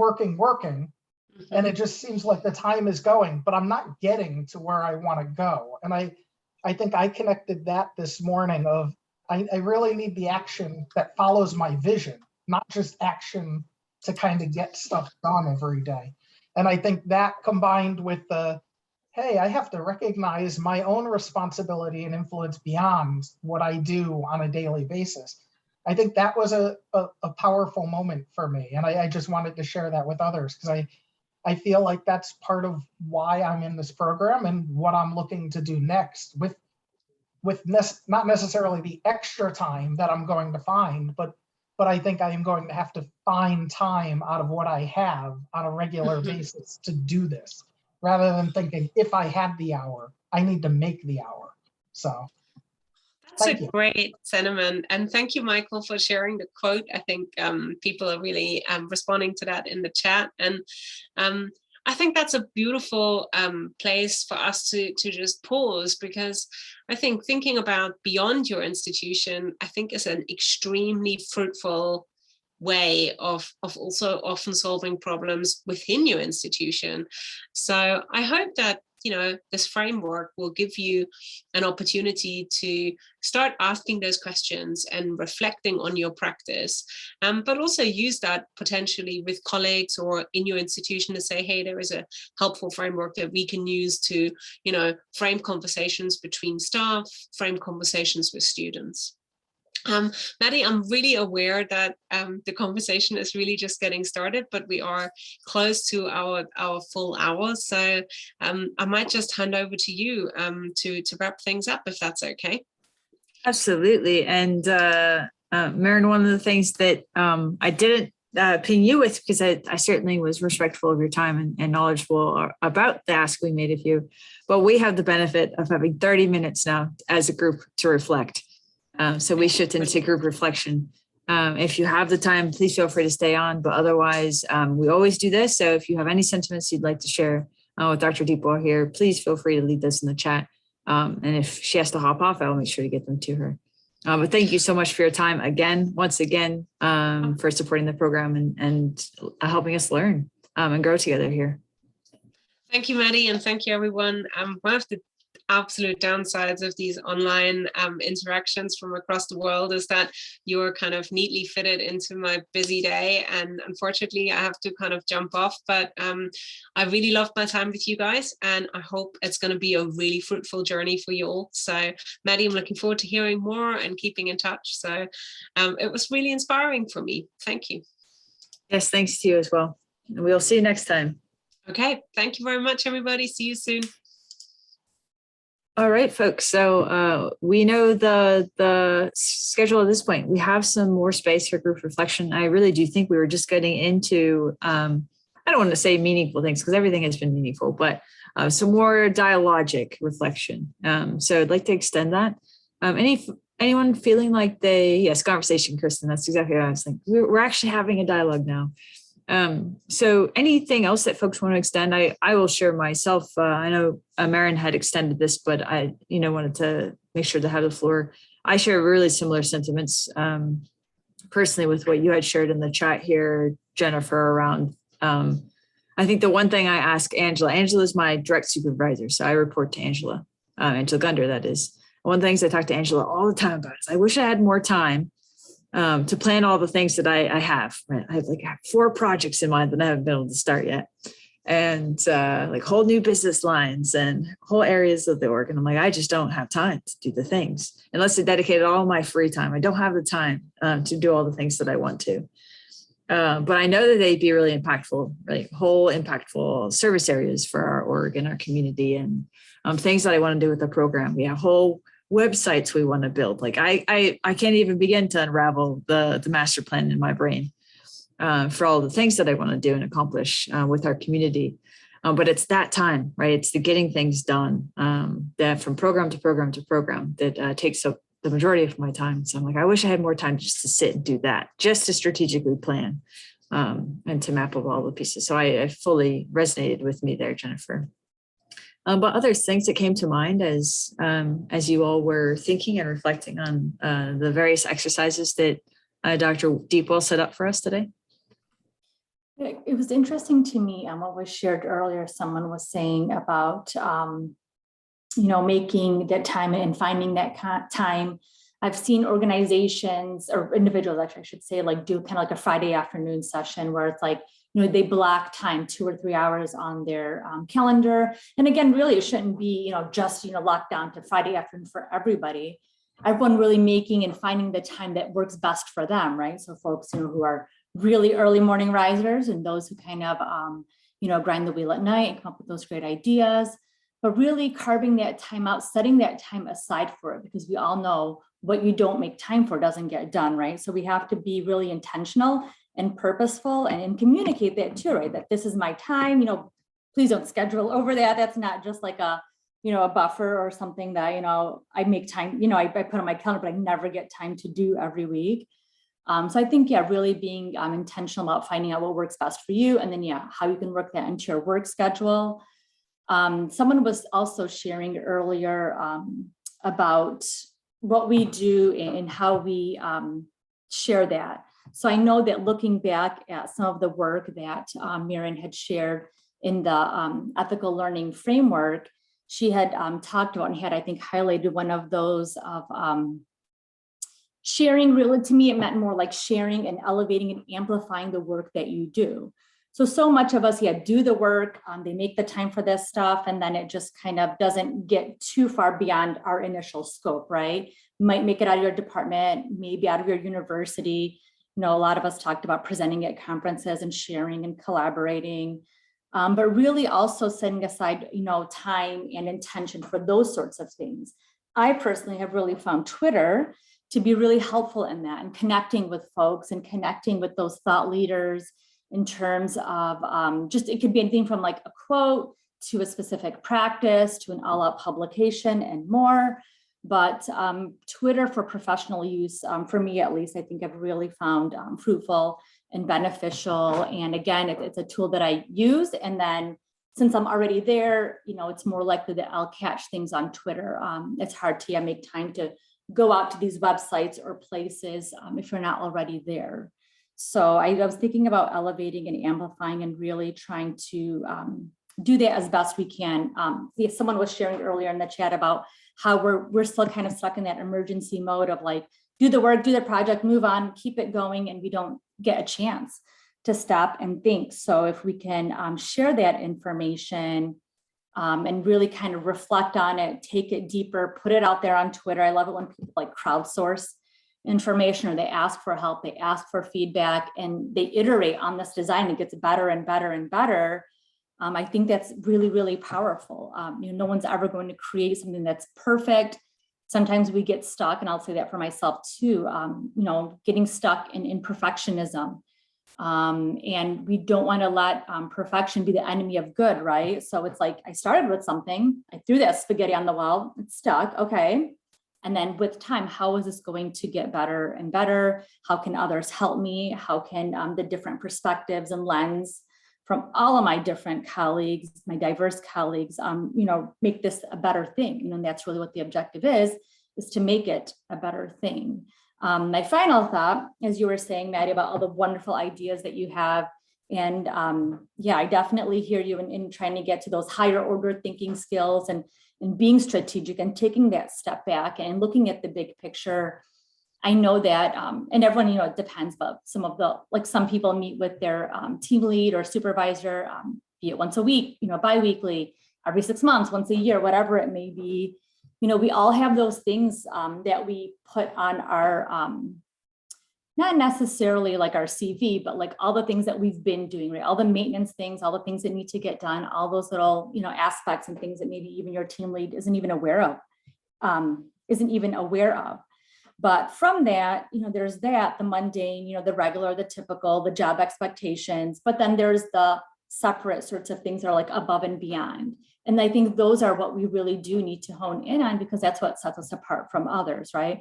That's what our supervisor or team lead will be able to take away from, you know, and not so much emphasize the little things, but really look at like the big things and really then be able to either, you know, connect you to others or connect you to resources or encourage that or help you make time for those really important, awesome ideas, because that is what's important in moving that needle forward and advancing. So it's just, you know, really interesting to see, yeah, all the commonalities that we have and all of the human, you know, sorts of struggles that we all go through. Yeah, thank you for that, Summer. Lots to unpack there as well. Other things that came to mind for folks?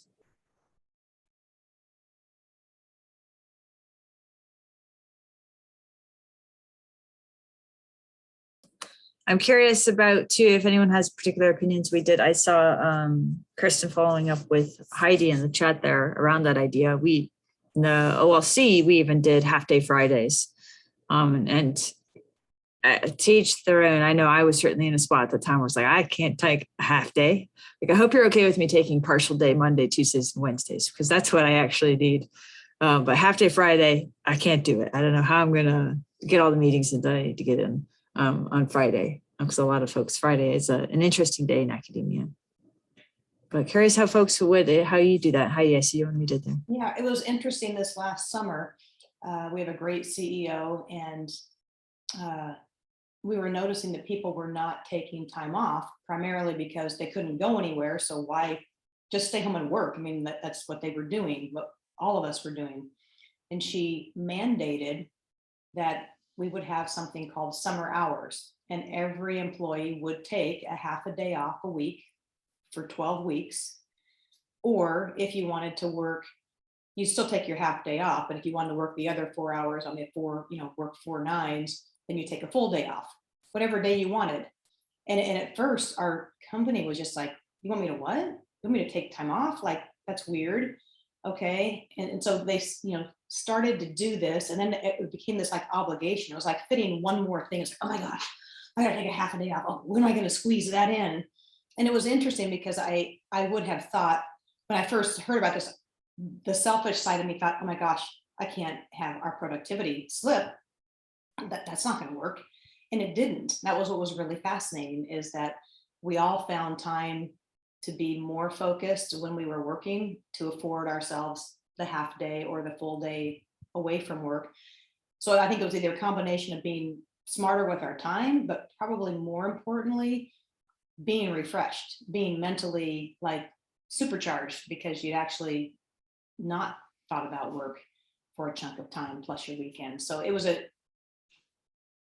interesting, I've been processing it. I want to write some sort of an article on it because I found it so fascinating that our productivity actually seemed to maintain and at times increase, even though we were working fewer hours.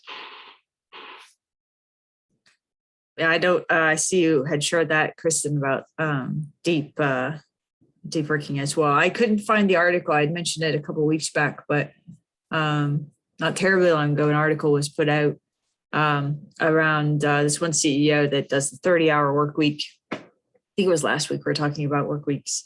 30-hour work week, highly flexible model. Folks can come in that week whenever they would like. And productivity did not slip. And that was one of the things that particular CEO was talking about, was that productivity did not slip at all in their context. So I find that tremendously tantalizing. I want to sit with that data more. An interesting thing along with that, Maddie, is our company has unlimited paid time off. And when I say that to an American, they say, what does that mean? Unlimited paid time off. And I'm like, well, it means it's unlimited and it's paid time off. Like, but wait, how does it work? Like, well, when you want time off, you just say, I'm going to take this time off, and you do. I mean, unless someone we have great employees, and so we don't hire the kind of people that'll be like, I'm going to take 6 weeks off, and then I'm going to take 6 more weeks off. You wouldn't have a job. I mean, you got to be completing what you're doing. But that sense of, you know what, whether it's I need to take a week or I'm going to plan for 2 weeks, or we had someone who, hey, she took 6, one of our managers, our management team took 6 weeks and still had vacation throughout, time off. But it was just, it's an interesting thing when you think about that, of trusting your employees. If you trust them enough to hire them and they have the smarts enough to do what you hire them to do, then can you not trust them to get the job done, but also take care of themselves? But it has been something that, because we're a global entity, it's the Americans that really struggle taking that time off and not feeling guilty about it. And sometimes I'll watch our Canadians, I'm like, what's with them? This must be like their 8th week off. Like, who does that? I'm like, I guess they do. I guess I could, but I don't. But that's my own, I don't know if it's just an American thing or just a Heidi thing, but again, it's an interesting concept of trusting people and wanting people to be balanced and wanting people to bring the best of themselves to work, which does require cutting the ties to our jobs. So it's an interesting package. So that, along with having unlimited paid time off, and then having our CEO say, people aren't taking their time off. I'm mandating everyone's going to take a half a day off a week. Like, that'll solve the problem. And it kind of did help people make a little time off happen.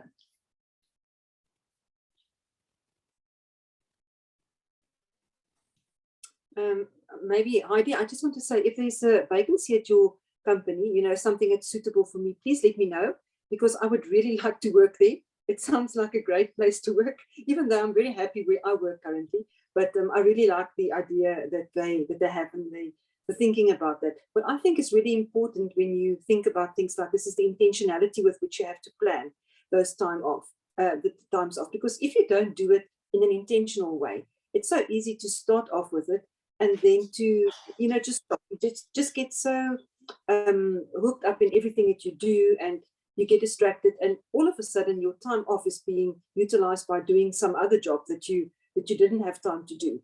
So it's really an intentional effort that you have to put in to create this. And I really like that idea. You know, we never thought that we would be able to work remotely. Everybody thought that it was never an idea. So you had to work from home, from work, and we never imagined that you would work from home. And now we actually have proof that it works so well. So having time off can also work well if you have that responsibility that you referred to. So that's just the takeaway that I have on that. Well, I appreciate that. I'm going to share, it's our manifesto, like our 10 values, and they're so unlike most companies' values of honesty, integrity, you know, the basics. Like we hope we're all those things, but it's a very sassy feel and approach, and that's partly our CEO's personality. But like, fail quickly. Was it fail quickly, learn fast? You know, one of those two.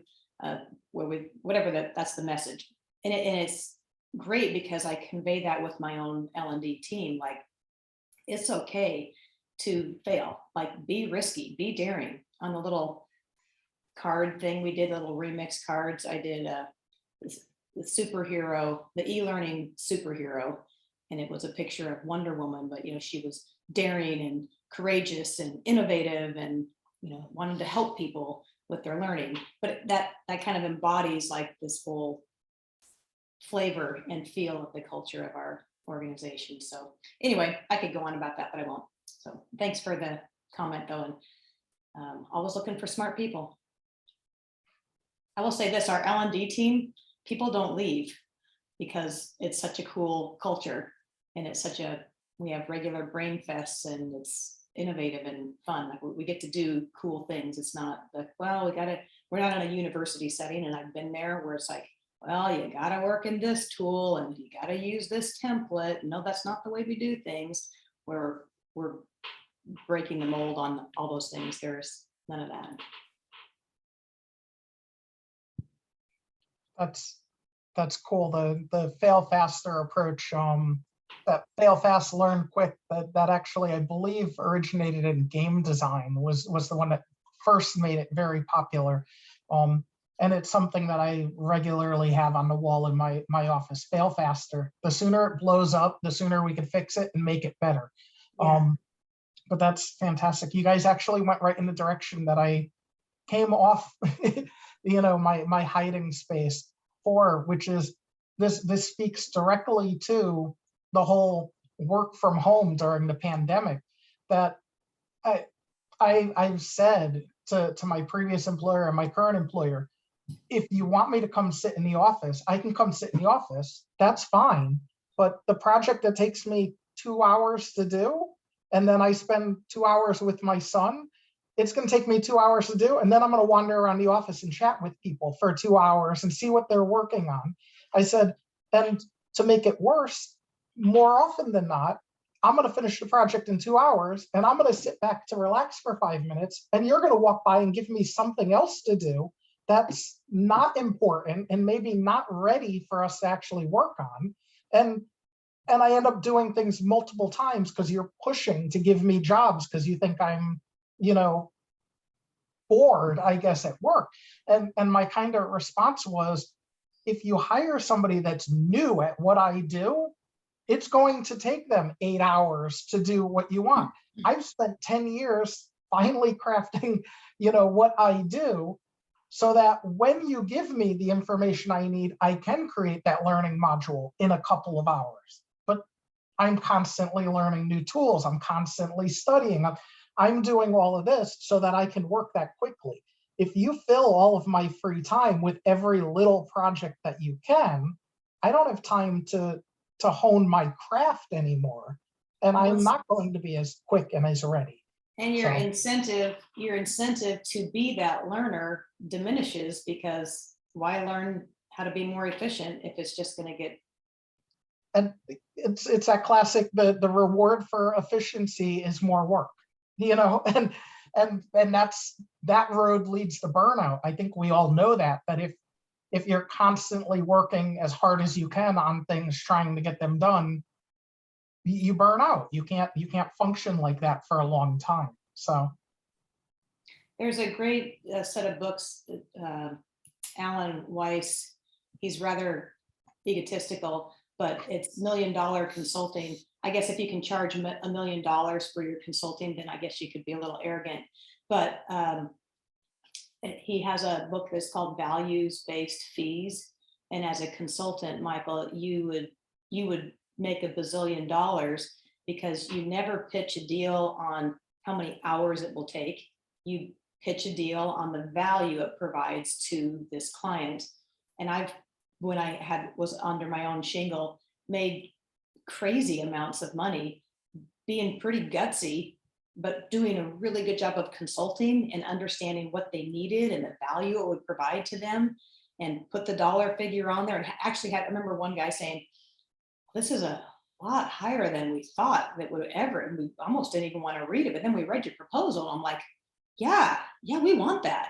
And anyway, it's a great book if any of you are on your own or considering going on your own, and how will you make ends meet. Like never by the hour, that's for sure.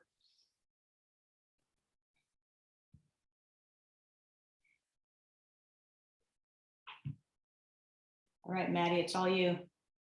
Well, I was going to open the floor up, see if anyone else had thoughts. Yeah, lots of books. A pass just because I keep typing it, but like, dude, this is it. And I think as I get older, it's like, if you want to do something like Marin with her, like, I just want a day without meetings, the only one that's responsible for making that happen is herself. And it's sort of like Heidi with taking the time off, you know, like you just need to do it. And there was, I don't know how many people were in the APSIA conference last week, but Yakut Gaza from Georgia Tech with their affordable degrees at scale. We were talking and she's like, yeah, you know, everybody says the hardest conference to go to is the one that's in your hometown, because you have to constantly decide to go to the conference versus like do your normal work.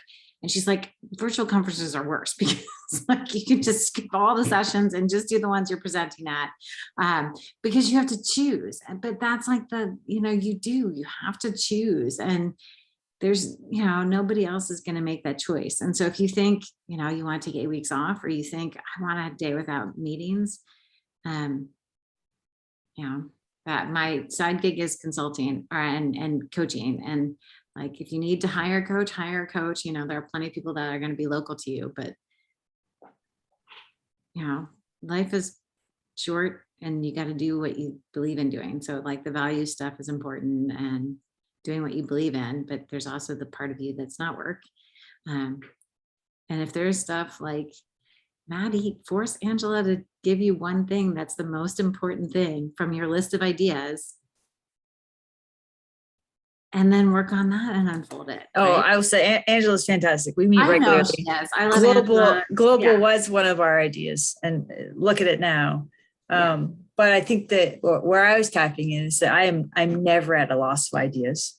And so my personal, I think where I always struggle is like, I got like an idea list of 30 ideas. No joke. I always come up with new ideas. I'm in the shower, I'm like, new idea. I'm walking my dogs, new idea. And so when I think about my brain, which is certainly been socialized over the years as an innovator, I've been, whether it be innovation centers or various spaces and communities I'm a part of, it's that idea generation is something that comes very, very easily to me. But when I get into that cycle right now, my portfolio is really full. Right. And so I'm in a spot, Krista, where I have to be like, okay, well, of all these ideas, which one are we going to do next? Because I need more people then. I need more resources. We need a bigger staff so I can do these ideas, because otherwise they will sit there. And that's, I think, the fun. I'd say fun. It's a game in the sense of it's the system. It's trying to figure out how to increase capacity. And particularly I working in a nonprofit, is a super interesting space to work in for me. Very different than other spaces I've been in, because our capacity is dependent on so many factors that are completely out of my immediate control, right? If I could just be like, here's funds and apply and request funding, it doesn't work in that same way as a result of where our money has to go back and return to, right? So I'm like, I want to do this thing and I know it'll be amazing, right? And just thinking about that sense of space to innovate and iterate. Is something I said about with a lot, because I want all the ideas, Kristen. I want space for all of them. And I know I don't have space for all of them. So it's that prioritizing and figuring out where to go. Welcome to the club. Well, that's just been me. And now I'm in a really different space to be able to manage it. It's funny that you say that, because I remember probably 5 years ago or so when I was in higher ed, where that's where my full focus was.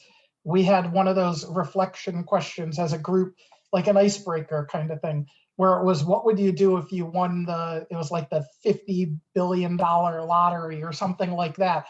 And the first person that spoke was at my right. And she had talked about, the island she was going to move to and she'd never work again and all of that. And I was the second person. And my response was like, we are complete opposites. I would fund my own program here and staff so that all of these ideas that I have written on my wall could happen.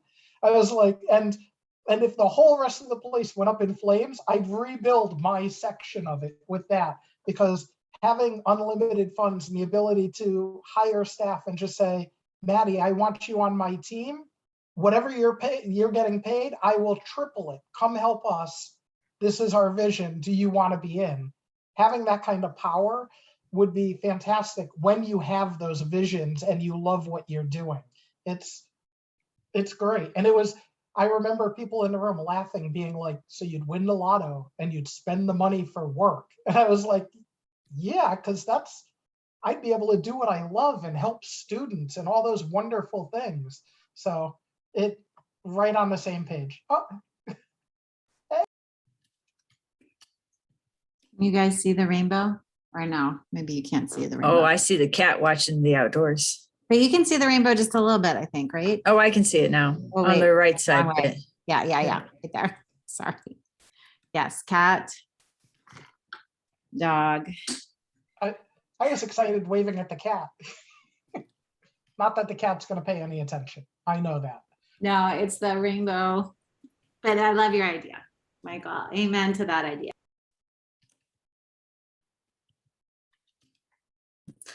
Well, we have 3 minutes left, and I do think that this is having more space for community and having that clearly this is something that we all across the board. I know even the leadership above me, even at the OLC struggles with this very thing as well, is finding the time to put into place all the things that we want to put into place. That being said, anything else apart from this that folks have on mind that they want to share? Thank you to Heidi, to Kristen, to others who have shared models across our various spaces, because each of us, of course, do work in very different work environments. So any other things you all want to share? We've got 2 minutes left here until the optional social half hour. So I want to open the floor for anyone else that's feeling like sharing.